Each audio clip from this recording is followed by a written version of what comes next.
Hello student, मोहरी देवी तापड़े कन्या महाविद्यालय के यूट्यूब चैनल में आपका स्वागत है। मैं आज आपको बीए सेकेंड ईयर में बताऊंगा कि आपके डीबीएमएस के अंदर एक जो टॉपिक है आपका डीबीए, वो क्या है, डीबीए क्या होता है, उसकी क्या क्या फीचर्स हैं, उसका काम क्या है। यानी आज अपने डीबीए के बारे में क्या देखेंगे, इंट्रोडक्शन देखेंगे कि डीबीए क्या है, उसकी परिभाषा क्या दे सकते हैं आप, उसके कार्य क्या है, उसके फीचर क्या क्या है, आज ये देखेंगे।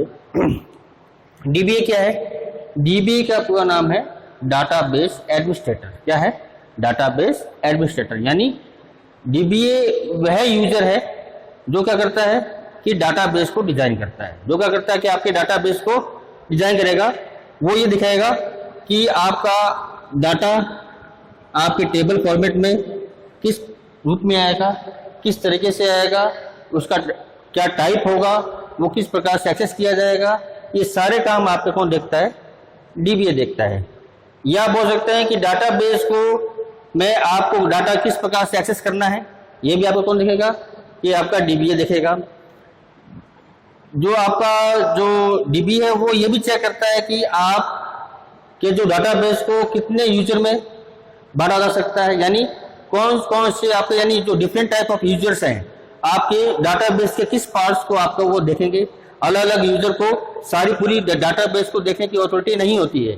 यानी जैसे मान लीजिए कोई कॉलेज, जैसे मान लीजिए कॉलेज के डाटा रखे हुए हैं, तो जो कॉलेज का डाटा है उसमें क्या है कि जो टीचर के लिए होगा वो डाटा पोर्शन वो किसके लिए होगा? स्टूडेंट संबंधित, यानी वो अपनी क्लास से संबंधित डाटाबेस या जब बच्चे के रिकॉर्ड को देख सकता है, स्टूडेंट के रिकॉर्ड को देख सकेगा। और जो दूसरे क्लास का जो टीचर होगा वो अपनी क्लास के स्टूडेंट के बारे में जानकारी देख सकेगा। उसको पूरी डाटाबेस देखने की जानकारी या उसको अथॉरिटी नहीं होगी कि वो पूरे डाटाबेस को देख पाए। या ऑफिस में जो वर्क, जो आपके जो कलर्स या जो आपके मिनिस्ट्री स्टाफ काम कर रहा है, वो क्या करता है कि उसको भी क्या होगा, डाटाबेस एक्सेस करने की जो क्या होगी अनुमति होगी, वो इसका क्या होगा, एक पार्ट होगा। वो फी से संबंधित जो क्या हो सकता है कि सभी स्टूडेंट के डाटा को देख सकता है। लेकिन वो क्या करेगा कि स्टूडेंट की बेसिक डिटेल, जो आपके टीचर के जो सब्जेक्ट के जो मार्क्स है जो एंटर किए हैं या उसके कितने परसेंटेज आए हैं, वो चीज को वो नहीं देख पाएगा। लेकिन जो अगर मान लीजिए कोई कॉलेज का प्रिंसिपल है या स्कूल का प्रिंसिपल है, उसके पास क्या होगी, उसके पास पूरी अथॉरिटी होगी कि वो सभी स्टूडेंट के सभी रिकॉर्ड को या सभी पार्ट को वो देख सके। तो ये सब एक्सेस जो आपको जो क्या बोलते हैं different type of users, access को क्या करता है, कौन देखता है? आपका एडमिनिस्ट्रेटर देखता है। वही निर्धारित करता है कि कौन सा यूजर आपके डाटा के किस पार्ट को या डाटाबेस के किस पार्ट को दिखेगा, उसको एक्सेस कर पाएगा या उसमें काम कर पाएगा। ये को भी कौन देखता है? आपका डीबीए देखता है। डीबीए आप बोल सकते हो कि डाटाबेस और डाटा से संबंधित सभी जिम्मेदारी किसकी होती है? आपकी डीबीए की होती है, यानी डाटाबेस एडमिनिस्ट्रेटर की होती है।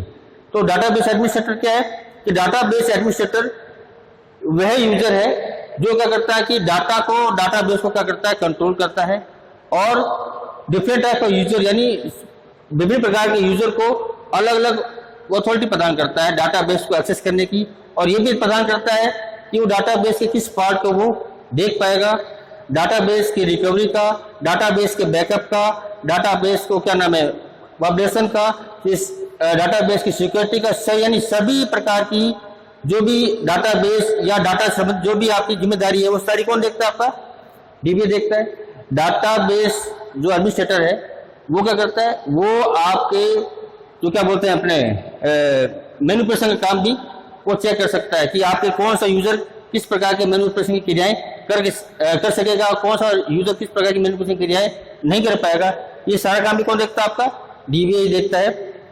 तो ये तो वो बेसिक जानकारी होगी किसके बारे में? डीबीए के बारे में।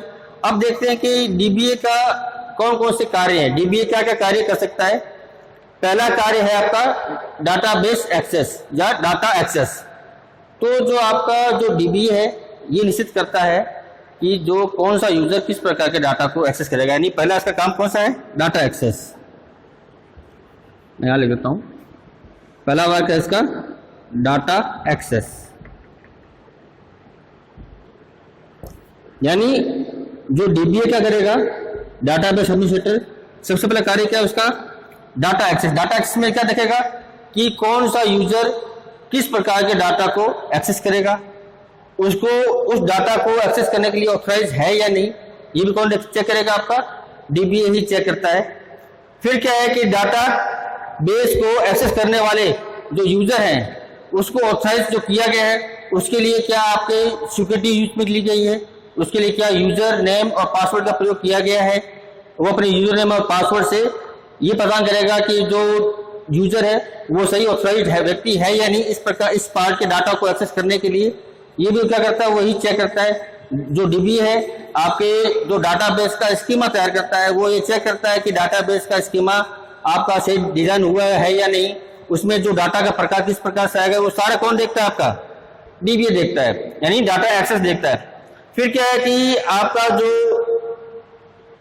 आपके डाटाबेस को डिजाइन करते समय क्या क्या टेक्निकली प्रॉब्लम आएगी, वो स्टोरेज कहाँ होगा, उसका बैकअप कैसा होगा, उसका क्या नाम है, जब बैकअप का जो इंटरवल टाइम कितना होगा, यानी कितने समय में आपका जो कंप्यूटर है या जो सिस्टम है वो आपके डाटाबेस का बैकअप आपके दूसरी डिवाइस में या दूसरे सिस्टम पे आपको देता रहेगा।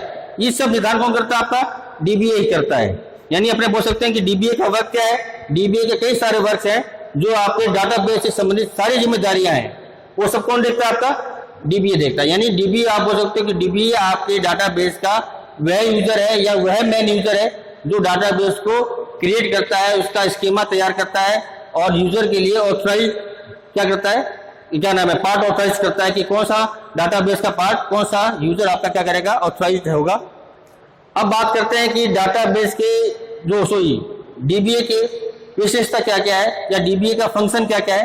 पहला फंक्शन में आपको मैंने लिख रखा है, कुछ 5 फंक्शन है आपके। पहला है डिफाइनिंग कंसेप्चुअल स्कीमा, यानी जो DBA है वो क्या करेगा कि आपका कंसेप्चुअल स्कीमा तैयार करता है। सबसे पहले वो डाटाबेस का कंसेप्चुअल स्कीमा तैयार करता है, नहीं वो ये देखता है कि आपके डाटाबेस के अंदर किस टेबल में कौन सी प्राइमरी की लगानी है या कौन सी फॉरेन की लगानी है, कौन सा आपका कॉन्स्टेंट लगाना है, कौन सा प्रतिबंध लगाना है, कैसा प्रतिबंध होना चाहिए और ये प्रतिबंध किस प्रकार का होगा।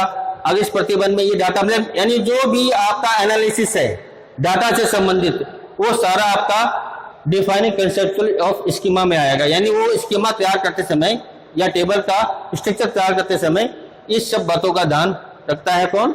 DBA रखता है। दूसरा सा फंक्शन क्या है? Physical database designing.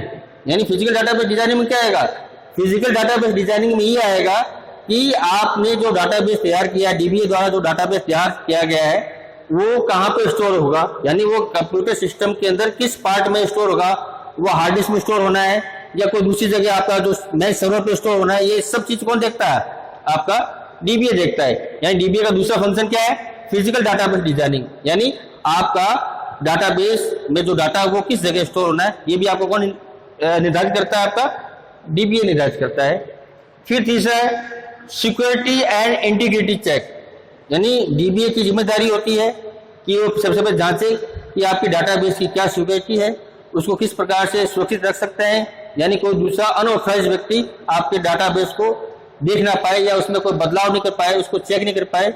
ये सब भी जिम्मेदारी किसकी होती है? आपकी DBA की होती है। और इंटीग्रिटी चेक का मतलब क्या हुआ? इंटीग्रिटी चेक का मतलब ये हुआ कि आपका डाटाबेस जब डिजाइन होता है तो उसमें DBA ये चेक करना चाहिए, उस DBA को ये चेक करता है कि ऐसा कोई कॉलम जो बार बार आपके रिपीट ना हो रहा हो, यानी डाटा की इंटीग्रिटी आपकी क्या हो, चेक करता रहे कि आपके डाटा की इंटीग्रिटी है या नहीं।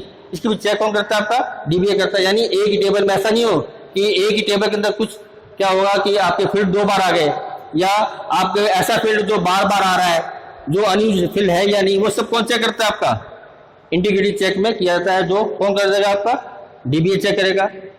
फिर चौथा है बैकअप एंड रिकवरी स्ट्रेटजी, यानी आपका जो डाटाबेस है वो कब कब बैकअप लिया जाएगा, बैकअप लेने के लिए उसका इंटरवल टाइम क्या है, यानी वो कितने समय में आपका ऑटोमेटिक बैकअप आपके दूसरे सिस्टम पे या सर्वर पे भेजता रहे, ये कौन देखता है? आपका DBA देखता है। और रिकवरी में क्या होगा? जैसे मान लीजिए हो सकता है आपका कंप्यूटर सिस्टम क्या हो जाए, कई बार फेल हो जाता है या फॉल्ट हो जाता है या खराब हो जाता है, तो उसका किस प्रकार से उसको रिकवर किया जा सकता है या उसका रिकवरी का जो तरीका होगा वो क्या होगा, उसको किस प्रकार से रिकवर किया जाएगा, ये सब कौन देखता है? आपका DBA। ये इसका क्या फीचर है या फंक्शन है DBA का।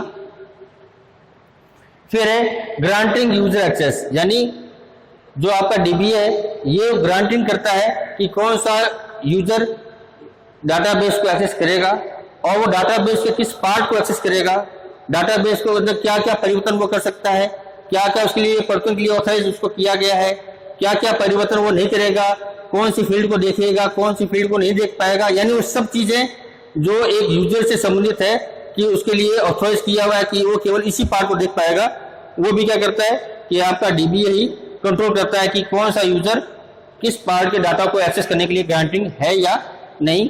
तो ये क्या है, डीबीए के सारे वर्ग हैं। यानी आप बोल सकते हो ऑल ओवर आपका जो कंक्लूजन क्या निकलता है कि डीबीए आपका डाटाबेस का फर्स्ट यूजर है, जो क्या करता है कि आपके डाटाबेस को डिजाइन करता है, उसके स्कीमा को डिजाइन करता है, और डाटा और डाटाबेस से संबंधित सभी जिम्मेदारी किसकी होती है, एक डीबीए की होती है कि डाटा को किस प्रकार से आपका इनपुट लिया जाएगा, उसको पे क्या मैनिपुलेशन क्रियाएं होगी और उसका आउटपुट आपको किस प्रकार से प्राप्त होगा, कौन सा यूजर आपको ऑथराइज किया गया है, कौन कितने यूजर आपके लिए आपके डाटाबेस को एक्सेस करके ऑथराइज किए जाएंगे, ये सारे काम आपको कौन देखता है, आपका डीबीए द्वारा निर्धारित किया जाता है जब आपके डाटाबेस को तैयार किया जाता है।